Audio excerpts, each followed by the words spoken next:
Okay, Princess Angel. La. Welcome to Angel and the Wiz. That's right, that's us. Today, the Wiz's role is being played by himself.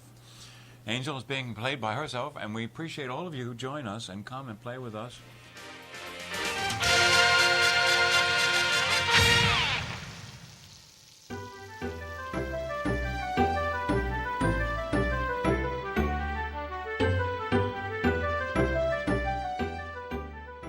Okay, you can go first. Last week you told us you were going to tell us about something on Facebook. Article I read on Facebook that one of my friends, who's a former Marine, posted on Facebook this article from Georgia about this assailant who gets injured from falling. And so I'm looking at, he doesn't post a lot of news things on Facebook, so I'm like, well, what is this about? And it was only a quick, blurb like this. Right.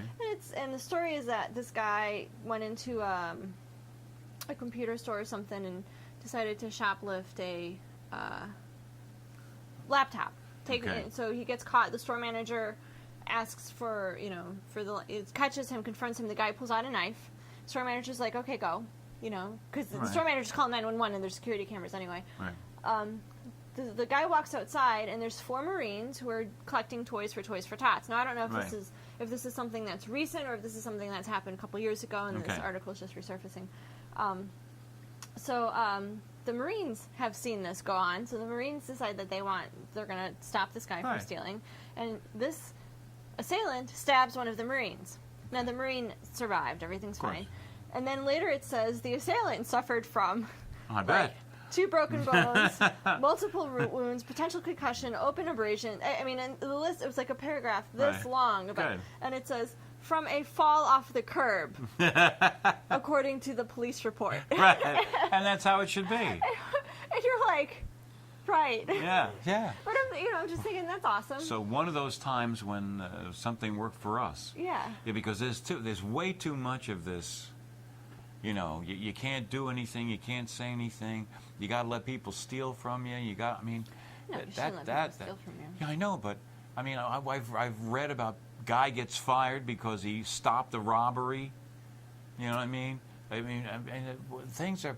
That's what I mean. This is this wonderful, beautiful experiment of man's individual freedoms is being so abused by people who, they're slick and they could do it and they got.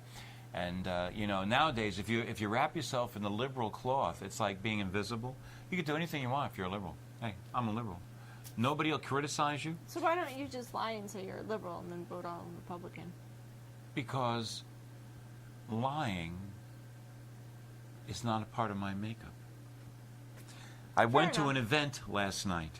You did? Yes, and I went to go in, and they said, "Are you such and such?" And I could have said yes, but it wasn't true. Oh. So I said no. Well, you can't come in. I said, thanks for wasting my time and telling me that we could all come, and we all came down here, but because we're not yours, we can't come in. Okay? Now, you know what I mean? Those are the kind of decisions you make in life. And I think you gotta, and there are plenty of people, listen, there's a show on Fox News Channel, which I guess everybody gets it. It's right there on, I forget what the street is, 58th, 48th, whatever it is, right there. And it's called The Five. It's on at 5 o'clock, and there's 5 people on it.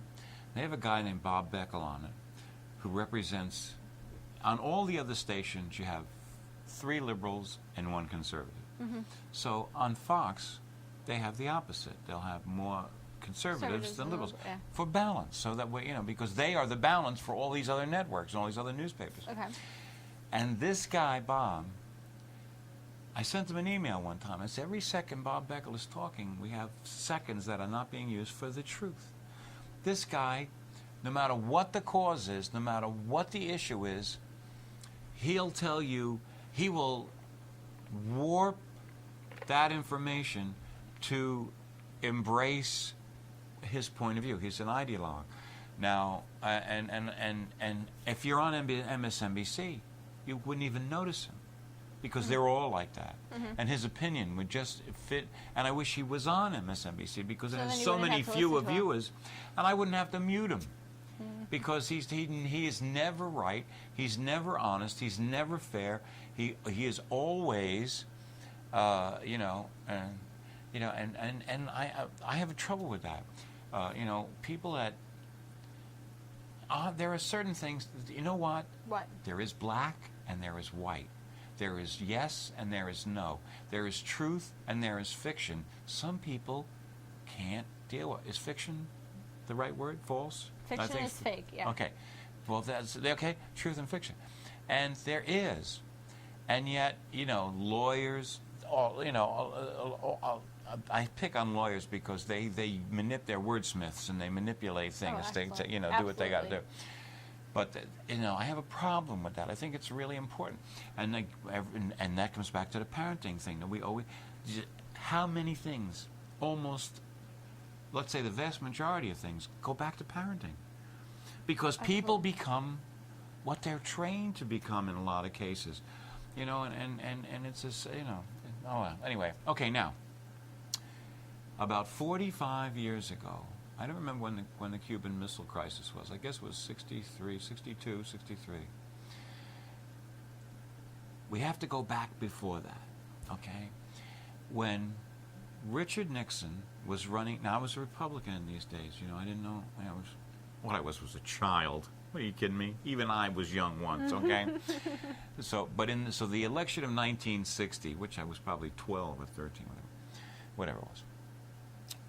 Richard Nixon was running against, and he was the vice president of Eisenhower. Okay, everybody loved Ike. Okay, now, John Kennedy was the Democratic challenger. And these were the days of ABC, CBS, NBC, and the New York Times. And if they don't say it, it didn't happen. Okay. And in those days, we had just we fought a world war, and in 1945 the world war ended, and then we got there was Korea and there was stuff. So the military-industrial establishment was still very strong. Okay, and an important part of what grew out of the Second World War was an organization called the Overseas Secret Service, OSS, and Tom Donovan, and out of that became the CIA. Okay. So, when the communists, when Fidel, Batista, let's go to Cuba, because this is where it all stems from Cuba. Okay. And it's something with all the things all the stories and all the things that we've heard about, this is the one that has still escaped everybody, and it is amazing to me. I always get nervous when I talk about these things because, you know, there's plenty of people that like all this stuff just tamped down. When you talk about it. Well, but anyway, I'm intrigued. Oh, this is really fascinating. You'll be able to check this out when you check. Okay, so here we are in Cuba. Cuba was wide open. The mob was, you know, had gambling casinos all over. They put their money down there. It was a wide open place. Batista ran it, and he was on the mob's payroll and everything else. And a lot of the underground in the Second World War was the underworld. Okay. So the relationship between organized crime and the Central Intelligence Agency was very deep, very old, and very intermixed. It was they got a lot of things done. I'm not branding them. I'm just saying, but that's how they did it. Right. Okay. So here we have this stronghold, 90 miles off the coast of Florida, Cuba, and it's a wide open town. And here's Fidel up in the woods and everything else, and he wants to throw Batista out and take it over. Now, both the mob and the CIA, they play both sides of every coin. Absolutely. There's always, because that way their guy is there. It don't matter who wins. Right. Our guy's there. They have somebody. We got somebody. We got somebody there reporting on the situation. So when Fidel is up in the woods and he needs support, so like that. So now both the mob and the agency are helping him. Okay, he's in the morning of I guess it was 1959, January 1st. He comes in, he throws Batista out, and now both the mob and the CIA are sitting back here thinking, now we're in because we're in with this guy, and Fidel has his own plan. And what does he do? He says, you know how I'm going to get out from underneath you guys? I'm going to go to the communists. Right, he went to the Russians. Okay, so he went to the Russians. Right. These guys got thrown out, bum, bum, bum. So now they are really pissed off. Yeah. Okay, they've been abused. They've been made to look like fools by this beard in the jungle. You know, so they're having a real problem with that. Okay, so they have decided now. One of the things, I don't know if I said, Richard Nixon, as vice president, was the action officer for the CIA. That was one of his jobs as vice president. He was really, really involved in the CIA. Okay. Okay. So, he was the vice president. Everybody thought that he was going to win. La-di-da, dip-de-doo. They planned to get back at Fidel by an invasion of Cuban exiles that have been thrown out, okay, refugees. Now, so now over here in America, New Orleans and Florida and stuff like that, the same people that helped Fidel are now helping these people. Right. Okay, so the CIA is really, this was one of their operations. They're really wrapped up in it. It was called the Bay of Pigs. Okay. Okay. Now, what's significant about the Bay of Pigs was that if you look at the plan, it's easy to see from out here that you couldn't succeed without air cover. Right. Okay, you had to have air cover. Right. So it was always a part of the plan. Now, the schedule was for right after the election in '60. Assuming that Nixon was going to Right, win. right.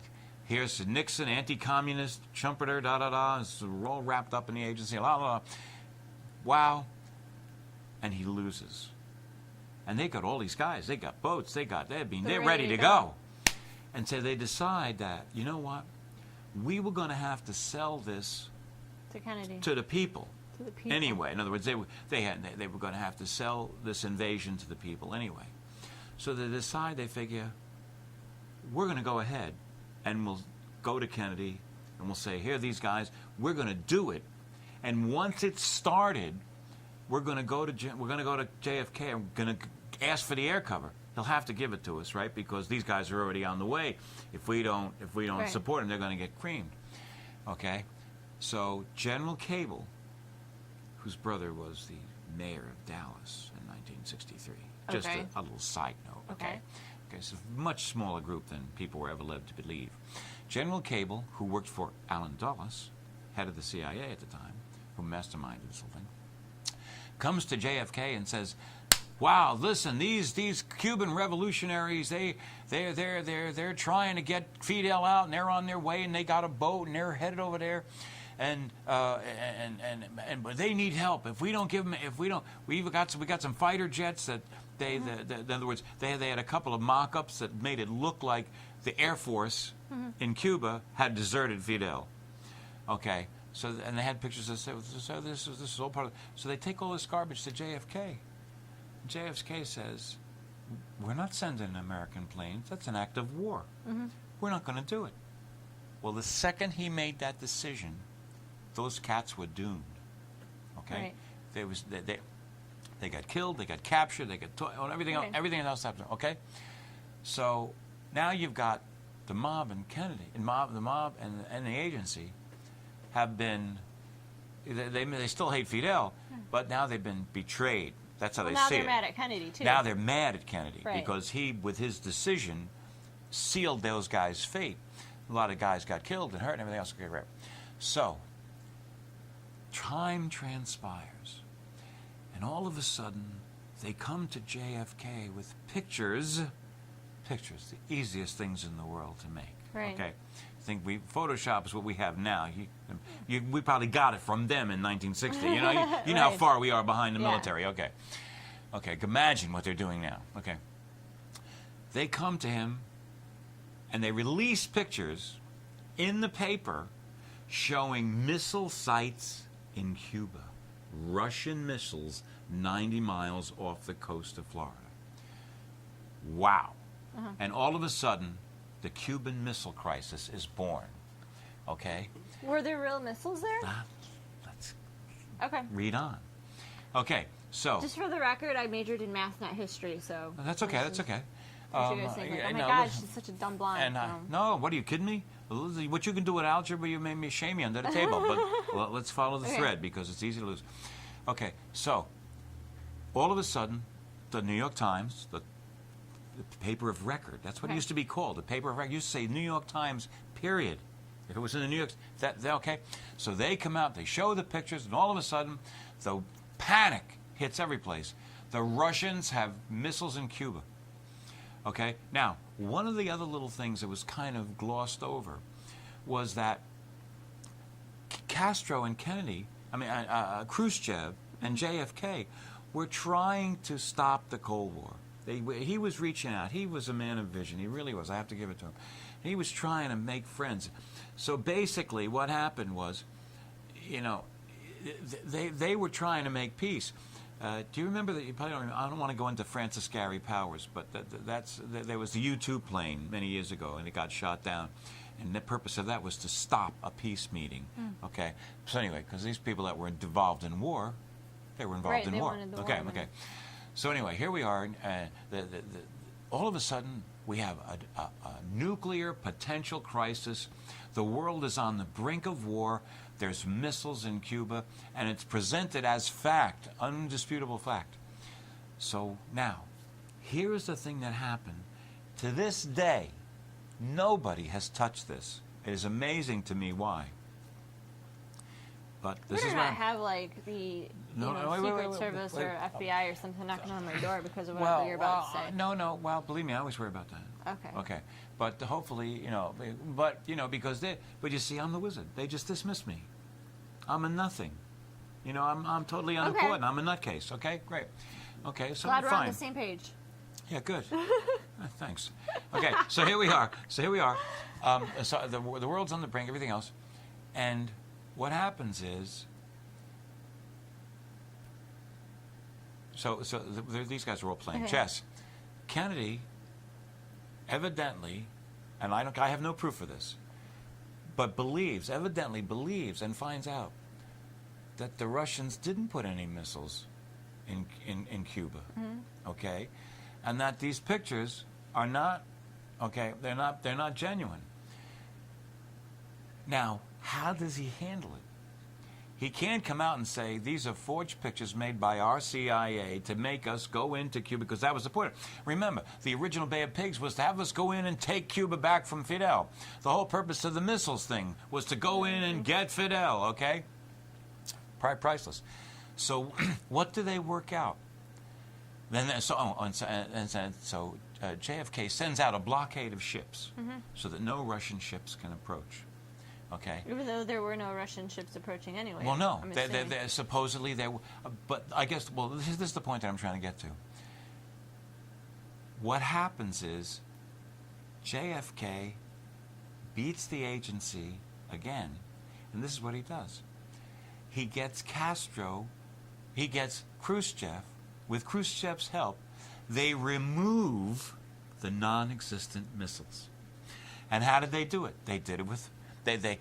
all of these missiles that got there that nobody saw ever come, when they leave, they're on the top of ships. They're covered. You can't see them. But we've got ships leaving with things that all look a lot like missiles on the deck. And he beat him again. So he averted this crisis, and he didn't expose them. He took responsibility for it. And nobody to this day talks about this phony thing. There were no missiles, and he beat him by removing the non-existent missiles, and he killed the crisis. He got over. Now, the little footnote that comes with this is that they decided to try and use Kennedy's death as the third reason to go into Cuba. That was the whole purpose of making Oswald, the patsy, look like a Marxist, the Leninist, Viva Fidel. Because then they could turn around and say, this guy was sent by the beard from Cuba. Come Cuba, we can't take that, and we're going to go back in. And so all the evidence that they had for Lee Harvey Oswald was for a dead man. He was never going to say anything contrary to their evidence. Right, if he had never said anything contrary to their evidence, they he was supposed to get killed. Right, yes. They could have produced all of this evidence. There'd be nobody to question it, right. And it would have gone down. And they were supposed to shoot him. I guess the failsafe was in the Texas, was in the theater, the Texas theater, because they tried to shoot him there. And the gun misfired. And when he walked out, he started saying, "I am not resisting arrest. I am not." And then you saw when he was paraded around, they kept him away from the media, except for those who said, "I don't know anything about these charges. I haven't shot anyone. No, sir. I request someone to come forward and help me," because he was an FBI guy, informant, and he was still keeping his low profile. He was doing what he was told. You know, he didn't realize he had been set up, tossed over. He was the sponsor. That's right. He was the poor guy. That's why, you know, that's why it upsets me when you hear a guy like that I respect, like Glenn Beck, talking about Lee Harvey Oswald, the Marxist. He can't be that stupid. Does that mean that he's a part of him too? I don't know, but it makes me uncomfortable, because when you're still telling me, when you're talking about Lee Harvey Oswald shooting JFK and Sirhan shooting Robert F. Kennedy, when every researcher that's done any work on it know that none of those stories are true. How can you promote that? With all the research people that he has, with all the book reading that he does, you know. I mean, I've interviewed these people. I mean, I used to be much more involved. I used to be so scared for a long time. And but the fact that anyway, that was the story that because I wrote it down. The biggest that thing that nobody's ever touched on it, and it's still true, and there's still nobody out there. And they still don't talk about the fact that we removed missiles that didn't exist. But anyway, so that's my little thing tonight. Oh, and I think I forgot to tell him. We're ending each of the shows on the way to Christmas with a Christmas song. This one is what you know is probably chestnuts roasting. It's called the Christmas song. And that's going to end our show tonight, so, or today, or whenever you're watching it. Okay, don't try and confuse me. So, wow, it's been a while. Yeah, history lesson. You know, and a lot of the, and you know something, with all the books that have been written about JFK and about the murder in Dallas, and for those people that, you know, I don't care what Oliver Stone did after he made the movie JFK. Mm-hmm. Maybe he had to pay back a lot of debts from people that allowed him to make that movie, but that is as close to what happened as you're ever going to find. That movie is as close to what happened. And just speaking, you know, that makes me think that how the history books, just from the teacher's perspective, how the history books can be inaccurate. And then but then when you look at history now, students take an American history class, and in the 9 months that they're in school, 10 months that they're in school, they have to learn from when Columbus discovered America type, that time frame all the way up to the present. Right. And they don't get they probably stop at like World War II, because that's a lot of information that you can get. You know, it's a lot. And but how history is also so inaccurate sometimes. You know, how the media or the powers that be are dictating what's in the books, and that now when you look at the books, there's no more it's not about the details and reasonings. You know, some of it's like we got into World War II because of. Right. But then you look at some of the other stuff, and it's just like, well, in this date and this date, this happened. You know? Yeah. Like, okay. And you can see now why people like me, my age group, who lived through all this stuff and learned all of this stuff, why it's so easy to look at Obama and look at what he's doing and see it. The only reason he's getting away with it is because they inculcated the media to prevent them from pointing it out. They all know it. They all know it. They know that Holder's letting this is you know, and these czars and all these things and all this money that's being thrown down the route. They're not letting us drill. They're giving the money over there. He hates America. I mean, and he keeps claiming that he's a Christian, but he lives like a Muslim. which is irrelevant to me. I don't care. That's personal. Religion is personal. I always felt that religion was personal. Do you know what I mean? I will say that I'm interested in Wow. one day reading George Bush's book. Really? Yeah, George W. Bush wrote a book. My side or something? My I story or don't something? remember what it's called, but I'd like to read it someday just to See what he says. Yeah, you know, because like I said, I'm an educated person. I like to have that education. But you are, and you're background. also smart, Yeah. and that's one of the things that really makes you important, Unique. and it makes you dangerous to the Democrats. We have to go. We have to go. Okay, Have a great holiday. Have a great holiday. I forgot to say this last week. Even if it's something little, Do something good every day. Go Yes. volunteer at your local animal shelter. That's right. Give some of those babies a home. that's very sweet. Ciao.